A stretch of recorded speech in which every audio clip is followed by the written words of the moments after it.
Segment of the Friday podcast, Badass Women in Herstory. And I'm continuing on the journey that we've been going on. I did Aztec Queen and African Queen. I came back to North America and I'm going to talk about the Mayan, the women that played, because they weren't necessarily queens. They weren't called queens, but they were queens. So during the 7th and 8th centuries in Mesoamerica, there was an evident, this is from Wikipedia, we'll take that with a grain of salt. There was an evident shift in the roles women played in ancient Maya society as compared with the previous 2 centuries. It was during this time that there was a great deal of political complexity seen both in Maya royal houses as well as in the Maya area. Warfare was a significant factor in political competition, and marriage was one of the ways that alliances were made between the different polities. This was accompanied by a shift in women's roles from wife and mother to playing integral parts in courtly life, such as participating in rituals involving the supernatural world and at times ruling individual polities. A handful of women are described and depicted on monuments, taking on roles and titles that were usually reserved for men. High-ranking titles that both men and women could hold, including Ajah and Kalumte. The title of Ajah was seen as the most general title that persons of nobility could have if they were born into the right social ranking. Meanwhile, the title Kalumte has an unclear meaning, but it is at the site of Tikal where the title is used as the highest rank. Among the high-ranking women in ancient Maya society during the classic period were several who rose to the position of ruling queen. Okay, I lied. They are called queen. Some acceded to the throne in their own right due to the lack of a male heir. Others served as regents until their sons were old enough to rule. These women included Lady of Tikal, Lady Yol Ignal, and Muanmat of Palenque, Lady Six Sky of Naranjo, Lady Cabell of the Wak Kingdom, and Lady Eveningstar of Yaxchilan.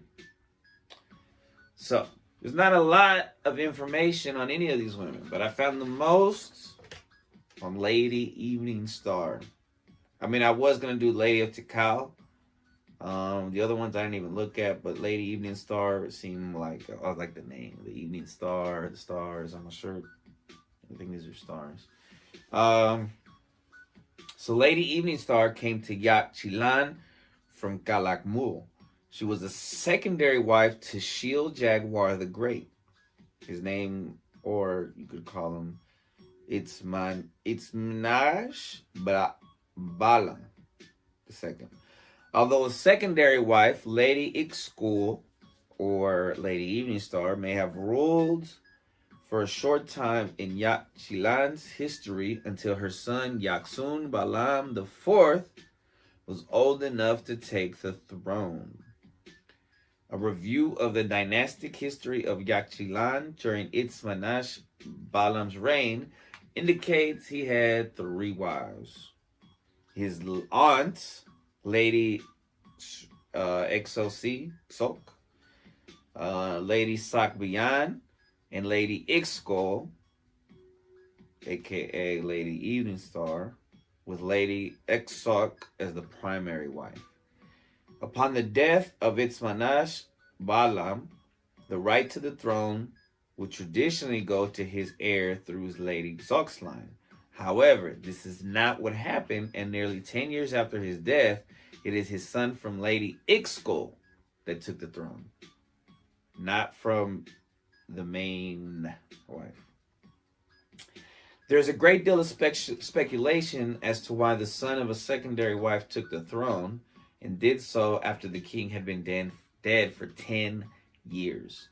The current thinking is that the rightful heir through Lady Suk's lineage may have been her son, or perhaps a nephew or brother, but this individual was captured during a conflict with Dos Pilas in 745. Information regarding this interregnum period tends to be conflicting. In their second revised edition, Martin and Grube note that at Piedras Negras, there's a mention of a new king at Yachilan, Yopat Balam II, who may have ruled for part or all of this period. However, supporting evidence for this is unknown from Yachilan. On the other hand, Jossaran notes that Lady Ixcal ruled as regent during this time, and it was not until her death that Bird Jaguar IV took the throne. A monument which refers to Lady Ixcal is Stela 35. Interesting. So you see, the powers that be try to make it seem like feminism is new.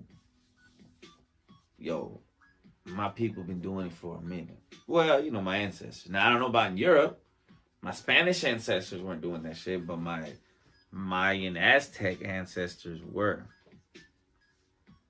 Which is pretty interesting, considering the fact that these were considered the savages. The savages were the ones that were more modern than the quote-unquote modern society of Eastern, whatever, Europe. They were older, but they're not.